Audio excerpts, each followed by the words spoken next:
and welcome to another episode of That's So Auburn podcast. I'm your host, Mayor Nancy Backus, and today I am joined by two wonderful leaders from Green River College, President Suzanne Johnson and Vice President for Advancement and Executive Director of the College Foundation, George Frasier. George, does that all fit on one business card? That's a long title. I need two. You need two, at least the front and the back. And, you know, I'm sure you've been paying attention to the news much, and believe me, with how much is going on in the world, it's good to unplug. But ever since the COVID-19 pandemic started in March of 2020, college enrollment nationwide has suffered. That's true for many things in our life, of course, but for community colleges and technical colleges like Green River College, right up on the hill from us, the enrollment dip has been especially present. So today I want to talk to Suzanne and George about this phenomenon. What's happening today, what's the plan for the future, and how did we all get here? So stay tuned.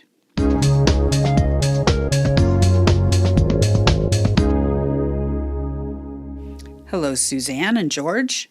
Thank you so much for taking time out of your, I know, our incredibly busy schedules to talk with me today and for our listeners. Well, thanks for having us. We're delighted to be here. Absolutely. It's a pleasure. Thank you so much. And, you know, I'm incredibly excited to talk to both of you because, and I know you know this, and probably a lot of people listening do too, but my family has a legacy at Green River College. It was Green River Community College when I attended, but I graduated in 1981. So, yes, I'm old when it was Green River Community College. And my daughter Lucky also graduated in 2018 before going on to get her bachelor's at Evergreen State College.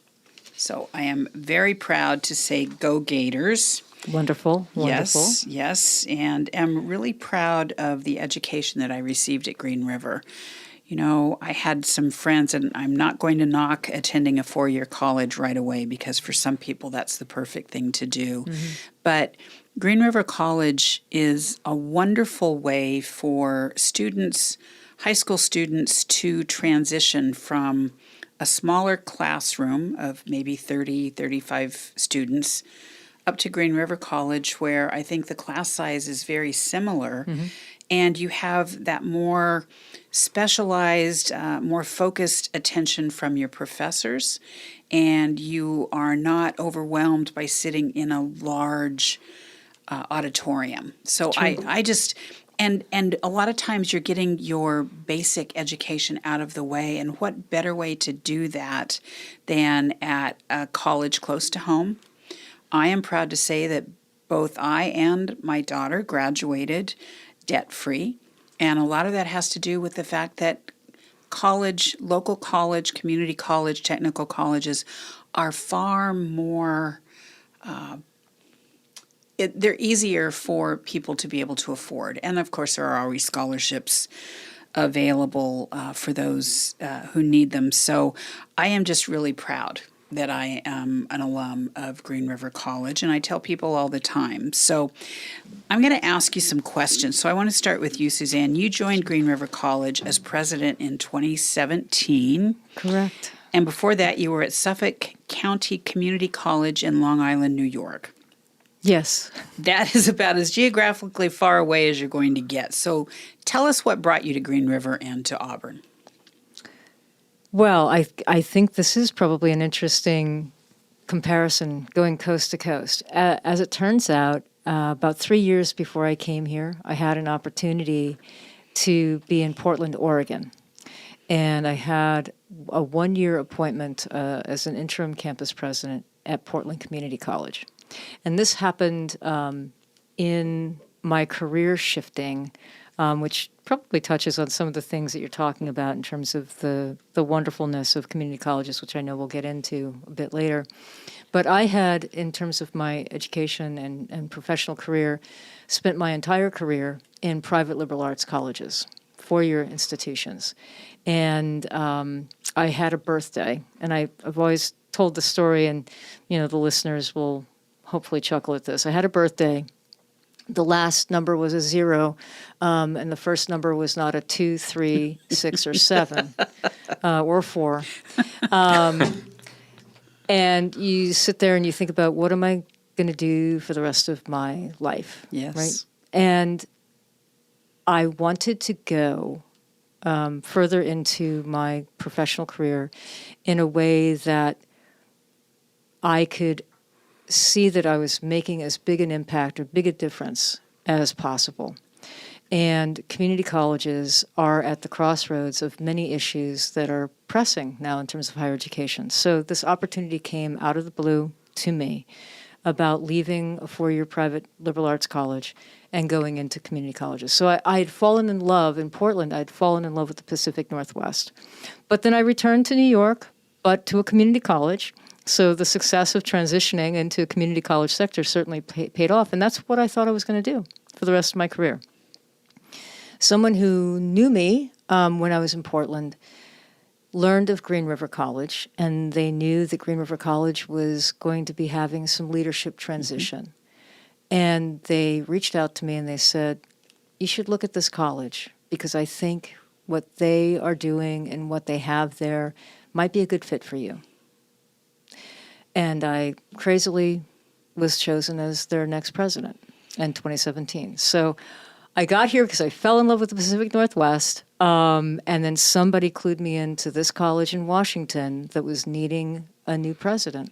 Boy, if you, off the record, want to tell me who that is, I need to send them a thank you card because I think they were absolutely correct. You are perfect for the role, for this location, and for the students. I've seen you in action up there when we've met and had lunch up there, and you're just really engaged with the students. You care about them, and that shows, and I know they see it too. And that just makes for better students, a better environment, a better ecosystem. Thank you for your kind words. I do care very much about the students. I love having all the contact I can have with them.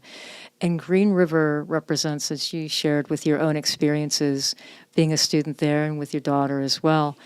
You know, I oftentimes think that some of the best things that are in your backyard are overlooked because you think something better is further away. Absolutely. And Green River, what appealed to me about that college, which you experienced as a student, your daughter as well, and what I strive to make sure we maintain, is that it's a college that has many things to offer. It provides adult basic education and GED completion, English language learning. It obviously provides wonderful running start opportunity for our high school students doing dual enrollment, finishing high school and getting their associate's degree. And that doesn't happen everywhere. It doesn't happen everywhere, and that was the other bonus in terms of Washington State. Washington State is one of the best states in our country in terms of supporting and advocating for community college education. And along with the running start opportunities, we have students that are coming at all ages for career technical education, and we do have four-year degrees too. So this was a college that had so much to offer in terms of high-quality education and programs. It was hard not to throw my hat in the ring to be here. I'm so glad you did. So what can you tell me about the current enrollment situation at Green River College? Did you see an immediate dip that spring that COVID hit us all at the beginning of the pandemic? Did you notice it then, or was it a while coming? So we saw things happen in phases. And so the first year of the pandemic, which we consider the 2019-2020 academic year, when in the winter of 2020, when the pandemic hit, we saw an immediate decline in our international students. That's one of the other wonderful things about our college, which we have a large number of international students that come to have that experience as well. They needed to get home for those who could. And so there was an initial small drop. The students then that weren't international, our local students, they were suddenly confronted, as were our faculty and all of our employees, including George and myself, and I'm sure you too. We were all confronted with converting our lives into Zoom education. Yes. And Zoom meetings and all of those things. And so we did see a slight decline from our winter term to our spring term that year, but it was quite small. And I think it was because a lot of students were trying to stick it out in terms of this remote learning environment. They were on pace. They wanted to not lose time. But in that next academic year, the 2021 year, we did see a significant decline. And the following year, 21-22, as well.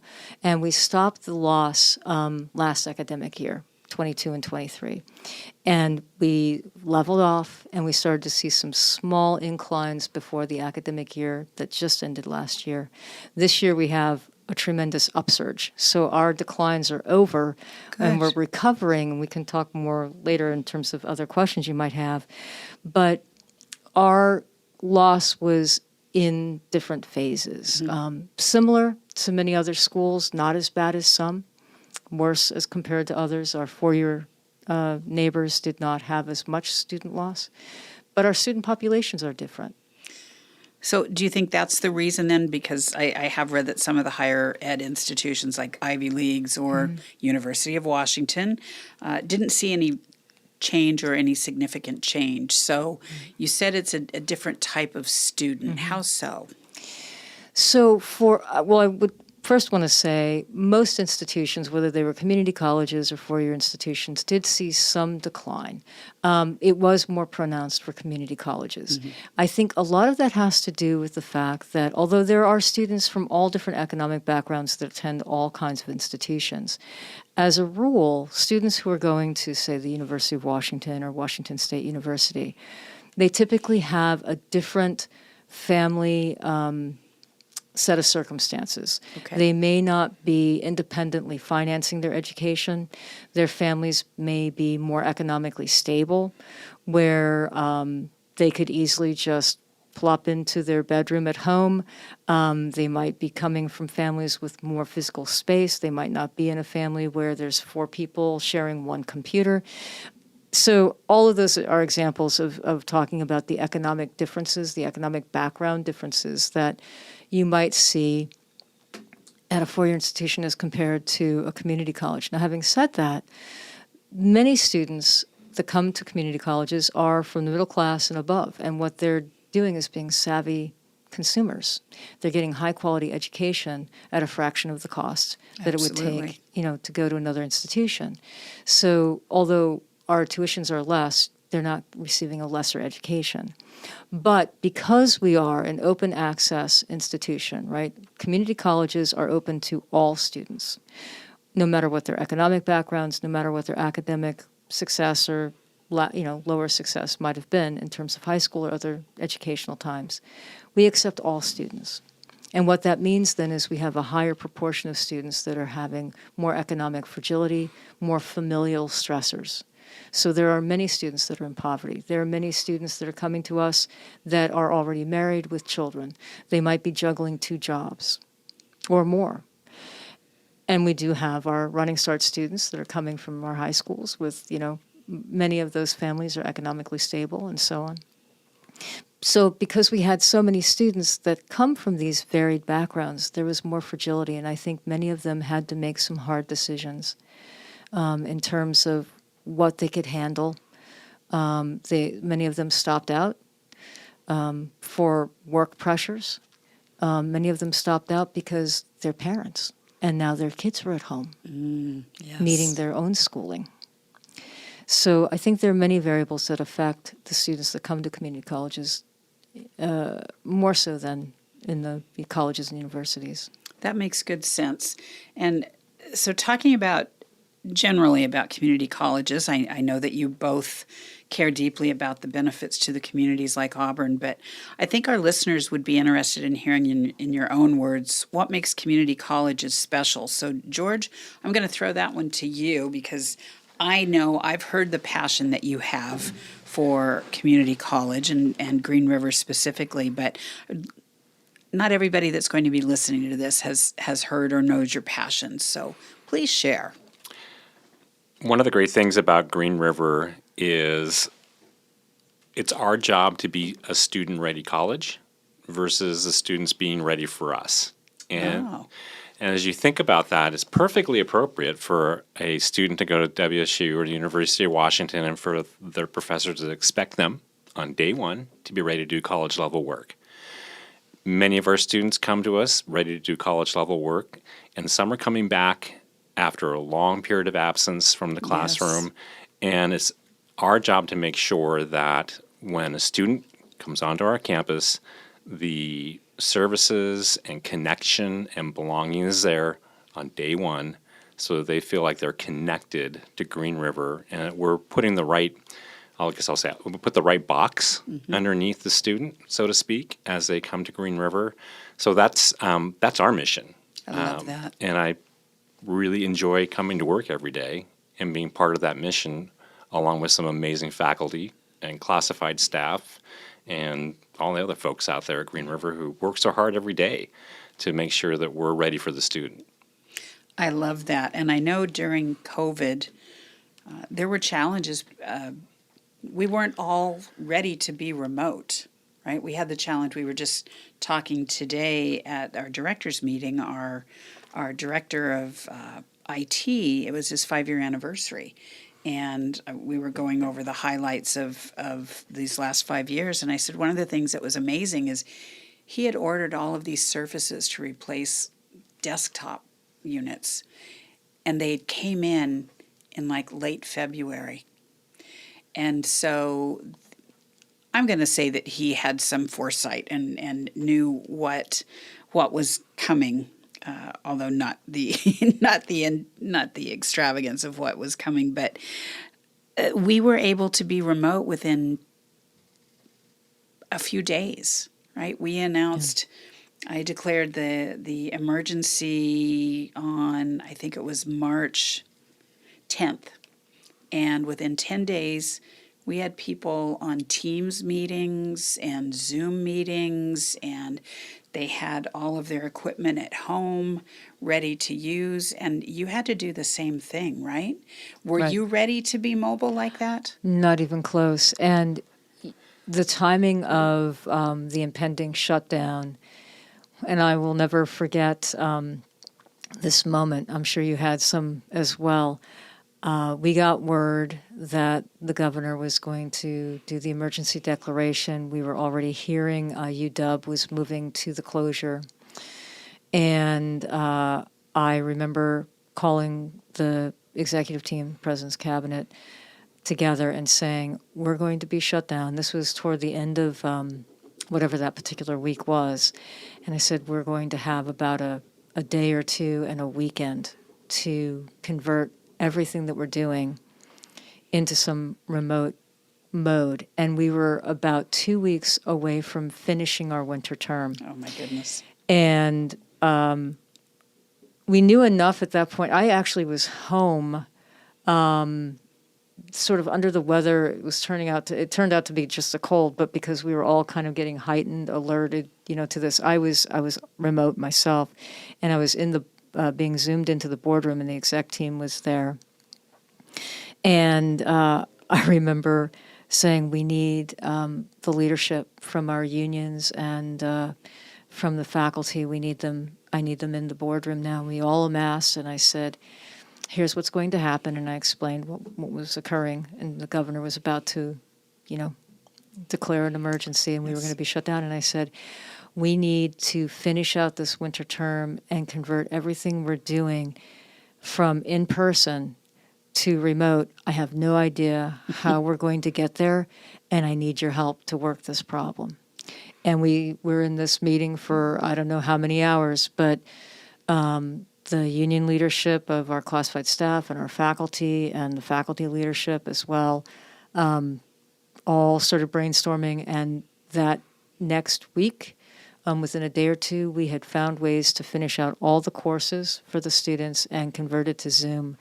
And then we just took off from there. I don't know what your listening audience is comprised of, but I'll just say I continue to be in awe of the staff and faculty and how quickly they transitioned. And we did that all for our students. The level of concern our faculty had for the students not losing their course time and to be able to complete their courses is still something, that can bring tears to my eyes. And the amount of effort our staff engaged in to support hundreds and hundreds of courses, and how we got computers to everybody and cameras and all the things that all our listeners know what we're talking about now in terms of all the technology that we didn't have, that we had to acquire, and to get our spring term up and running.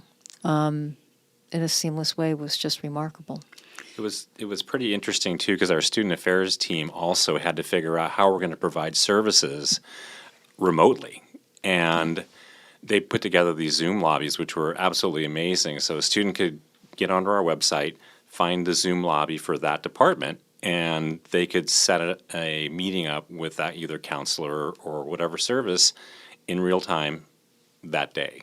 And My goodness. I just heard from a team member who's at a conference right now, and another college in the state was telling him that they lifted our Zoom lobby lock, stock, and barrel, and basically just used the same concept in their own college. So that was pretty amazing. We were the first ones out of the gate.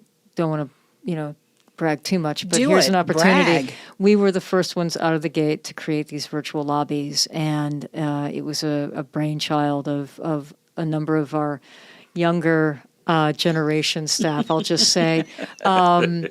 And what that generated was not just this kind of one-stop shop that George just described, but one of the other things that was created and actually in the need of, okay, so we had a number of students. They don't have any technology. They didn't have laptops. They didn't have hotspots. They didn't live in an area where they had the Wi-Fi. How are we going to help them, right, in terms of the digital equity issues that we know still exist They out exist there, right? still, yes. And we had also suddenly surges of greater financial need. And this was before all of the federal monies started to come, right? So we had a lot of students that were losing their jobs because a lot of them work in the service industry and everything was being, hotels, restaurants, and Right. so on. Suddenly they don't have money. And so one of the other things that occurred besides our Zoom lobbies was a creation of essentially a one-stop shop email location, which was, I believe it was called Student Success at Green River College, .edu. I don't know whether that's an active link anymore, but it certainly was active during COVID. And what a student could do is essentially write to that email address. It was monitored, multiple times every day, and would say, here's what my financial issue is. And then from there, it would be directed to any number of offices. So the student obviously wasn't there. They would have had to walk from one office to another. We triaged from there, and we suddenly discovered, it's like one of those, how is this a good thing that it's happening, right? Crisis, there's always opportunity in crisis. That was one of those moments where we suddenly discovered, wow, this is actually a very customer-friendly way to do this in general. And I think it revised how we, even to this day, handle student financial needs. Where they go to one location and then the rest of us triage how to best meet their financial needs. I think that is so customer or student focused that we should all be looking at more ways to do that. I think that is a phenomenal thing. And as much as COVID caused wreaked havoc, and the loss of life, I think we will always find that there were some benefits that came out of COVID, new ways of doing things, the innovation that we do need to be grateful for while still Absolutely. remembering the sadness and the sorrow of the pandemic. But George, one more thing. I promised you both we'd have some fun before we left, but I want to ask you, as the executive director of the College Foundation, what is the College Foundation? I don't know that everybody knows what it is. Tell us a little bit about that and tell us what you do. Fair enough. So the foundation is in existence to support the college to be as an even better Green River. So, for instance, access is critically important to the college and also to the foundation. So this Thursday, we're going to celebrate with our donors and scholarship recipients that we're going to do 400 scholarships this year, be more than $700,000 in scholarships that we're going to be providing to those students. So that's one amazing. Piece of our work. We also work very hard to keep students on campus. During the pandemic, we had the money coming in from CARES and the different Yes. federal government supports. Over time, we had started off, Rich Rakowski, president, some number of years ago, came to us at the foundation and asked, what do you think about this emergency funding thing? I've seen another college do this. can we do that at Green River? And so we did. We started with $2,500 in a year. During the middle of the pandemic, we were giving away well over $1 million a year. Oh, my. And it showed that to us Gave me qualified goosebumps. exactly. We're glad to be able to do it. And as Dr. Johnson said, the students don't need to know where the money's coming from. They just Right. need to know the money's coming. Right. And so that work that was done across campus was incredibly important at that time. It gave us an idea how big the need was. A lot of that money has, obviously sunsetted at this point, but even last year we did 1,000 awards at $451,000 from a number of different sources. Mm-hmm. And if we do that, Nancy, if we put $400 or $500 into a student's life, 70% of them are going to complete the quarter. Another 70% are going to finish. And I would say probably 100% would have probably stopped out or dropped out. Students they work very hard to try and, I'm going to go as far as I can and do as much as I can. Yes. And then they get both feet in the grave, if you will. And it's really it's a crisis when they're coming and asking for help. So being able to do that. And afraid. And yep. Yes. Absolutely. Not wanting to ask for that help. And just a couple of $100 can sometimes, for all the difference. Some of the listeners, that might seem like a small amount of money, and that's wonderful.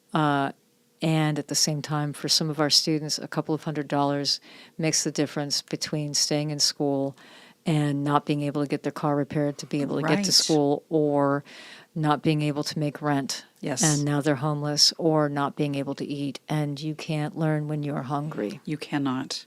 You cannot. Well, I hope everybody takes a look at the College Foundation, and if you are so inclined, take a look at that and see how you might be able to help out, because it does make a difference in the lives of the students that you are helping, and we can all feel a little better about ourselves when we're able to do something like that. All right, so a lot of serious topics. I always like to ask our guests a couple of maybe silly questions, but Suzanne, it's the holidays. So would you rather watch nothing but Hallmark Christmas movies or nothing but horror movies? Hallmark Christmas movies. Yes. I cannot watch horror movies. I am the biggest fraidy cat. Me too. So that's a no-brainer for me. It is for me too. My family has to make me promise not to turn on the Hallmark Christmas movies before Halloween. Well, it's after Halloween now. It is after Halloween. You're good. Yes. You're cleared for takeoff. Yeah, my husband will say, "Why are you watching that? You know what's going to happen." Yes, I do. That's exactly why I watch it. It's happy, it's predictable, and there's not a lot of big conflict. Mm-hmm. The jobs that we have, that's not always the case. No. So to be able to escape into something that's happy and predictable, I'll take it. All right, George, I'm not going to ask you the same question. But I will say, would you rather watch nothing but The Office or Friends for the rest of your life? I've got to be the only person my age who's never really watched either of those shows in any George. particular Wow. manners. But I can tell you, Cheers or Frasier, I'm going Frasier. Well, duh. Okay, that's a given. That's a given. All right. It is for the rest of my life. I mean, come on. It is for the rest of your life. So, all right. Cheers or Frasier, you're going to choose Frasier. And so have you seen the reboot of Frasier? Not yet. I have. And Yes? Is it worthy? I believe so. All right. I believe so, but I'm sure some of our listeners might have different opinions. It's not the same cast. Yes. But I was a big Frasier fan myself. Have all of the seasons on DVD. Oh, very good. Because I'm old, for all of the younger listeners. Well, you could have said on VHS. so you did. I mean, I'm proud right, of you at for least that. I did the DVD. Yes, that's right. I'm sure we can stream it all now. But, Yeah, I'm sure. For that, there were DVDs. Yes. All right. So the city communications manager made sure that he put this in here for me to ask myself a question. Mm-hmm. And the question is, would I rather be forced to sing along or dance to every single song I hear? Well, I thank you for thinking that my voice would even be considered singing, because I don't think it would. But you know me, I'm going to dance every time I hear the music. I've got to dance. So Okay. that would be my choice. Excellent. And yeah, I don't know if it's dancing, if anybody would call it that either. But I'm going to move around. Gonna do that. The music just moves me. So that's the end of our questions for today. So thank you so much, Suzanne and George, for being here today and chatting. Is there anything that either of you want to say before we sign off? There is actually. I have a newsworthy headline in Ooh. case this has not come past your desk quite yet. But Green River College has once again been identified as a top 150 community college in the nation. Yes, congratulations. This is it's a wonderful accomplishment. This is the Aspen Institute College Excellence Program. Yes. They look at all the community colleges across the country. And how many are there? There are about 1,100. Wow. And they determine on a number of criteria in terms of graduation rates and access and equitable outcomes, especially for students of color, career outcomes and graduation transfer outcomes, about 6 different criteria. They evaluate all of those community colleges, and they generate the list of the top 150, and Green River College is happily once again on the top 150 list. We emerged on that list in 2021, and we continue to be on that. It was announced last week, and we're very excited about it. Congratulations. So math, let's see, that's about in the top 8 or 9% of I think so, all- about maybe top 10 or so, yeah. yeah, somewhere in that range. Congratulations. Thank you, and that's a congratulations to all of our staff and faculty at that institution. Absolutely. It's their hard work and their dedication to our programs and services that make us have that success. That's wonderful. And the leadership of the two of you, let's not forget that. That helps as well significantly. George, anything that you want to share at the end of? A great opportunity to be able to talk about, again, this whole idea of being a student-ready college. And Love that. as I said before, I really have a great opportunity to go to work with some amazing people every day. So it's an honor. Really love it. Well, thank you both very much. Look forward to seeing more amazing things from Green River College. Happy you. to be part of the community. Thanks for having us. Thank you.